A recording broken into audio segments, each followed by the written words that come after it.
make sense anymore, does it? And that was probably a ginormous market for the UK travellers, European city breaks. So no, I think cars, ferries, roads, trains maybe. You can get a bit more space on trains depending on how they're set up. Buses, don't know if I'll be on a bus. And again, we're assuming that everything goes swimmingly and we're all back to relative normal. What if there's a second wave? What if there's another strike? You know, that puts us all right back to square one again. I think if there's a second strike that requires a lockdown, that's going to be pretty catastrophic. Yeah, I really do. I think it'll be pretty catastrophic. There's no way the country can afford, no matter how much they throw at it, you can't afford to furlough people indefinitely. And we'll already see that because the industry is at end of August, September, is it? It starts to reduce shares. Can't remember the month, but yeah, that'll be interesting. So no, I think the sad thing is for the working man, we're not going to really see the true impact of this for another couple of months. I think it's tough. I think it's going to be tough on a lot of people, and hopefully it's not too bad. And although there will be industries which will take a long time to recover, I think there will be industries that thrive, and there will be job opportunities in other places for people, and there will be big changes. But yeah, I think another lockdown would be an absolute disaster. I think that would be awful. I think psychologically as well it would be awful. I think if it comes in the autumn time and the weather's not so nice, it would be awful. There's lots of reasons why a second lockdown would be terrible. The other, I think that for those industries that can, and I think we're really lucky, we can work from home and we can adapt really quickly to the whole situation. And it can work for us in a positive way. But forget your political opinions. I mean, would you want to be sitting in government going, do I sit here until we're guaranteed there's no more COVID-19? Or do I have to take a risk and start the economy going again? And I think it's balancing that risk that's a massive responsibility. And it doesn't matter who's in power. I mean, it's a huge lose-lose situation because it's brutal. It'll be interesting to see what comes out of America with not a lot of social distancing going on over the last few days. Mm-hmm. It's been hit badly as well. So the other thing as well, as you said, I mean, I know the beaches around the country have been absolutely packed this weekend. I think there was a photograph, was it Cornwall? That's right. The helicopter had to land on the sand. So everybody was packed in like sardines to let the helicopter land.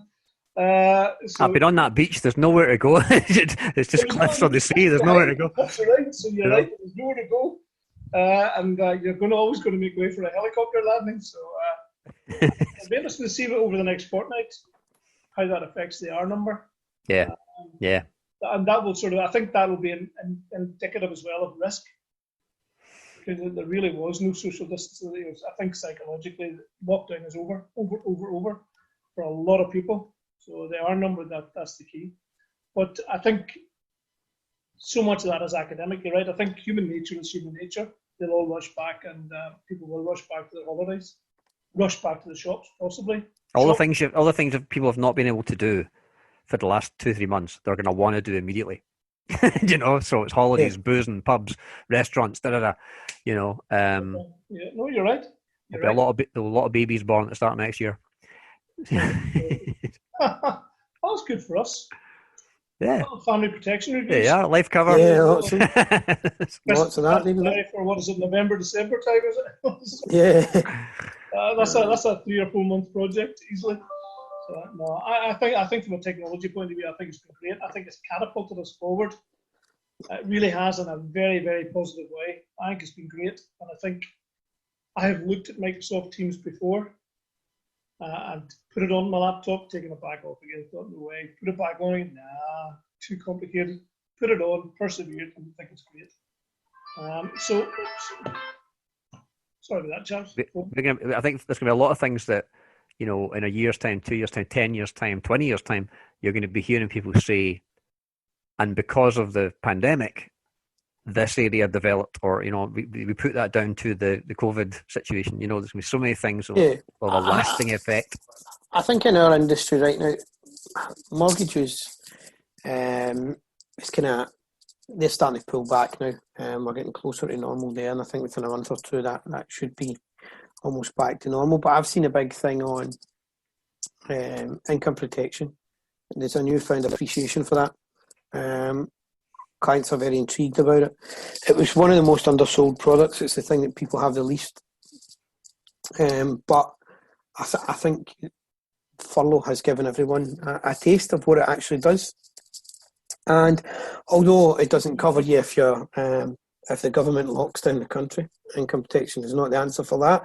However, it's given everyone an idea of what it would be like to not be earning for 4 weeks, 2 months, 3 months, 6 months, whatever it might be, and how having that 8% from the government made a massive difference. And I think that product, which depending on providers could be between 60 and 65% of your top line, would people are starting to ask more questions about that. So I'm already seeing a bit of a shift. That was something that people tried to. I would just want to cover the mortgage or just a lump sum. They never really. It wasn't a conversation that people brought up. A lot of the time, it was something that we provoked, and we had good conversations with the client about the importance. And then their interest picks up. But I think now there's a genuine interest there from Joe Public, and I've noticed in our industry that's been a wee change, and I think that will continue. More awareness. It's hard to tell what other changes are going to affect us, but there will be. Yeah, we just need to wait and see, don't we? Well, I'll tell you what's interesting. I was just looking at before we come on. I was another headline: Young Brits seek financial advice after COVID-19 outbreak. And it was one of the networks did a survey, and 64% of 18 to 30-year-olds will now consider getting financial advice following the lockdown. Wow. 60, so that is huge. Only 8% said they would not look for financial advice, which I thought was interesting. But there was another one as well. What was it? It was savings-wise. 48% of 18 to 30-year-olds have now started saving or are saving more since the outbreak of coronavirus. And that's the age group which is the real spending group, isn't it? I certainly never had any money when I was between 18 and 30, and I'm very little now. But in fact, I had a lot less than zero. But I think that's an interesting point. Is although we've all been in lockdown, we haven't really been spending money. We haven't really needed money because we haven't gone out. So yeah, it'll be interesting to see what exactly happens. They've suddenly seen their money start to accumulate. Is that something they're going to think, we'll stick with that, want that to continue? But you're optimistic, though, aren't you? You're optimistic about the overall situation. Oh, I'm very, yeah, I am. Yeah. I am total optimist. I think there's so many opportunities. Any firms that are based on paper, I would urge them to urgently investigate software and start to look. I think that I spoke to a kitchen company, spoke to a designer last week in a kitchen company, and they're working flat out 6 days a week, 9 a.m. till 5:30 in the afternoon. They have appointments by telephone to design kitchens. Now, what I find interesting is they're not doing it on Zoom calls. How? But they are literally they're busier than they've ever been, and that's without people going into the showrooms. And he says because people they know they're not getting a holiday this year, so they're replacing the kitchens. But that's people prepared to actually buy a kitchen by telephone.